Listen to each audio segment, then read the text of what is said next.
हाँ जी, सारे सुनने वालियां नूं देखण वालियां नूं मेरे वालों सारिਆਂ ਨੂੰ सत श्री अकाल। यूनिफिकेशन ਦੇ ਸਾਰੇ ਮੈਂਬਰਾਂ ਨੂੰ ਜਿਨ੍ਹਾਂ ਨੇ ਇਸ ਨੂੰ ਸਬਸਕ੍ਰਾਈਬ ਕੀਤਾ ਆ ਇਸ ਚੈਨਲ ਨੂੰ, ਉਹਨਾਂ ਦਾ ਵੀ ਧੰਨਵਾਦ। ਜਿਹੜੇ ਇਹ ਅਹੁਦੇਦਾਰ ਆ ਉਹਨਾਂ ਨੂੰ ਖਾਸ ਤੌਰ ਤੇ ਮੈਂ ਉਹਨਾਂ ਦਾ ਧੰਨਵਾਦ ਕਰਦਾ, ਉਹਨਾਂ ਨੂੰ ਮੁਬਾਰਕਬਾਦ ਪੇਸ਼ ਕਰਦਾ ਕਿ ਤੁਸੀਂ ਐਡਾ ਵੱਡਾ ਕੰਮ ਕੀਤਾ ਆ ਇਸ ਟੇਬਲ ਦੇ ਲਈ।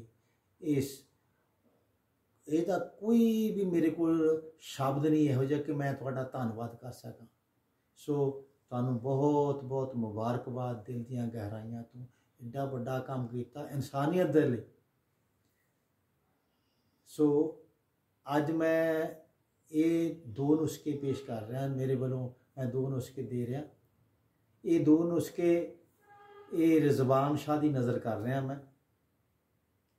ਪਹਿਲਾ ਨੁਸਖਾ, ਸੁੰਡ ਸੁਹਾਗਾ ਸੌਂਚਰ ਗਾਂਧੀ, ਸੁਹਾਂਜਣੇ ਰਸ ਸੰਗ ਗੋਲੀ ਬਾਂਦੀ, 8 ਸ਼ੂਲ 84 ਬਾਤ, ਕਹੇ ਧਨੰਤਰ ਛਿਨਵੇਂ ਜਾਤ।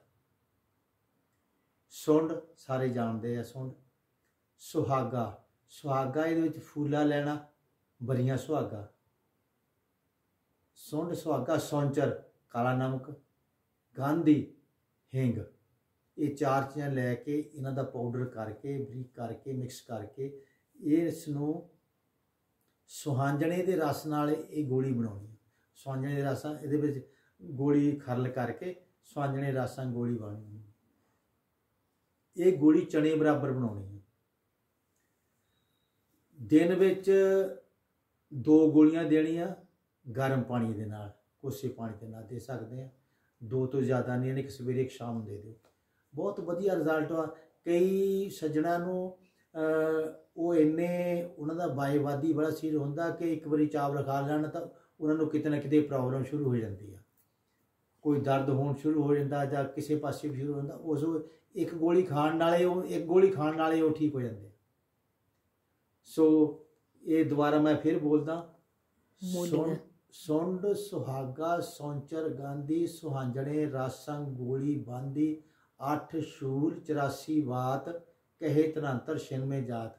ਇਹ ਸੁਹਾਂਜਣੇ ਦੀਆਂ ਜਿਹੜੀਆਂ ਮੂਲੀਆਂ ਉਹ ਨਵੰਬਰ ਦੇ ਲਾਸਟ ਵਿੱਚ, ਦਸੰਬਰ ਦੇ ਵਿੱਚ ਅਤੇ ਜਨਵਰੀ ਦੇ ਸ਼ੁਰੂ ਵਿੱਚ ਮਿਲਦੀਆਂ। ਉਹ ਵੀ ਆਮ ਨਹੀਂ ਮਿਲਦੀਆਂ, ਕਿਤੇ ਕਿਤੇ ਮਿਲਦੀਆਂ।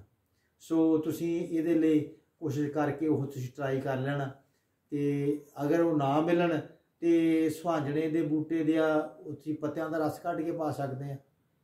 ਸੋ ਇਹਦਾ ਬਹੁਤ ਵਧੀਆ ਰਿਜ਼ਲਟ ਆ, ਕਦੇ ਵੀ ਫੇਲ ਨਹੀਂ ਹੋਇਆ। ਇਹ ਮੇਰੇ ਉਸਤਾਦ ਜੀ ਦਾ ਨੁਸਖਾ ਆ। ਸੋ ਅਗਲਾ ਨੁਸਖਾ ਉਹ ਅੱਖਾਂ ਦੀ ਦਵਾਈ ਦਾ ਆ। ਉਹਦੇ ਵਿੱਚ 4 ਚੀਜ਼ਾਂ ਪੈਂਦੀਆਂ।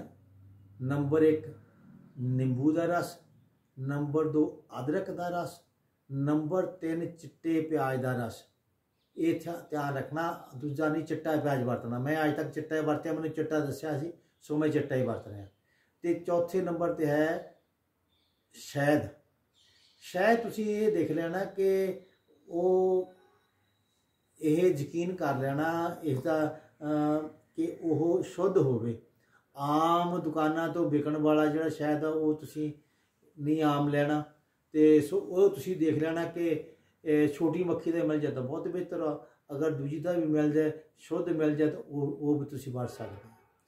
ਇਸ ਨੂੰ ਜੇ ਤੁਸੀਂ 100 ਗ੍ਰਾਮ ਇਹ 3 ਚੀਜ਼ਾਂ ਲਈਆਂ, ਜੇ 100 ਗ੍ਰਾਮ ਚਿੱਟੇ ਪਿਆਜ਼ ਦਾ ਰਸ, 100 ਗ੍ਰਾਮ ਨਿੰਬੂ ਦਾ, 100 ਗ੍ਰਾਮ ਅਦਰਕ ਦਾ ਲਿਆ, ਤਾਂ 200 ਗ੍ਰਾਮ ਇਹਦੇ ਵਿੱਚ ਸ਼ਹਿਦ ਪਾਉਣਾ। ਇਹਨੂੰ ਮਿਕਸ ਕਰਕੇ, ਹਾਂ ਇੱਕ ਗੱਲ ਹੋਰ, ਇਹ ਜਿਹੜੇ ਤਿੰਨ ਤੁਸੀਂ ਲੈਣੇ ਆ, ਰਸ ਲੈਣੇ ਆ, ਇਹ ਮੁਕੱਤਰ ਲੈਣੇ ਆ।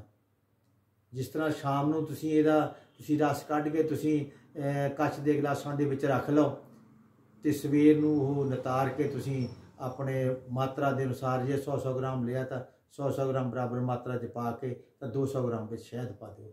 ਉਹਨੂੰ ਮਿਕਸ ਕਰਕੇ ਉਸ ਨੂੰ ਫਰਿੱਜ ਵਿੱਚ ਰੱਖਣਾ। ਵੱਡੀ ਸ਼ੀਸ਼ੀ ਵਿੱਚ ਪਾ ਲਓ, ਪਾ ਕੇ ਤੁਸੀਂ ਫਰਿੱਜ ਵਿੱਚ ਰੱਖਣਾ।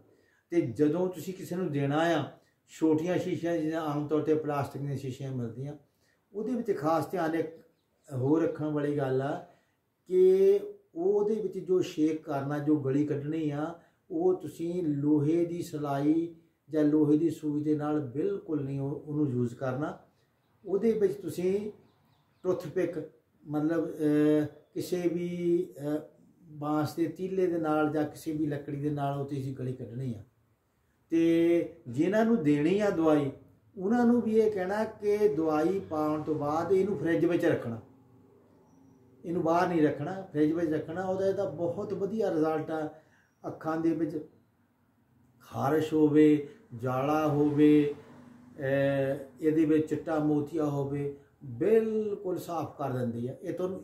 ਹਾਂ, ਇੱਕ ਗੱਲ ਹੈਗੀ ਆ ਕਿ ਥੋੜ੍ਹੀ ਜਿਹੀ ਲੱਗਦੀ ਆ, ਇਹ ਜ਼ਰੂਰ ਹੈਗਾ ਕਿ ਥੋੜ੍ਹੀ ਜਿਹੀ ਲੱਗਦੀ ਆ। ਬਾਕੀ ਇਹਦਾ ਰਿਜ਼ਲਟ ਬਹੁਤ ਕਮਾਲ ਦਾ ਆ, ਕਿਉਂਕਿ ਜਦੋਂ ਮੈਨੂੰ ਇਹ ਨੁਸਖਾ ਮਿਲਿਆ, ਇਹ ਨੁਸਖਾ ਬੜੀ ਮੁਸ਼ਕਲ ਨਾਲ ਮਿਲਿਆ। ਸੋ ਤੁਹਾਡਾ ਦੁਬਾਰਾ ਫਿਰ ਬਹੁਤ ਬਹੁਤ ਧੰਨਵਾਦ।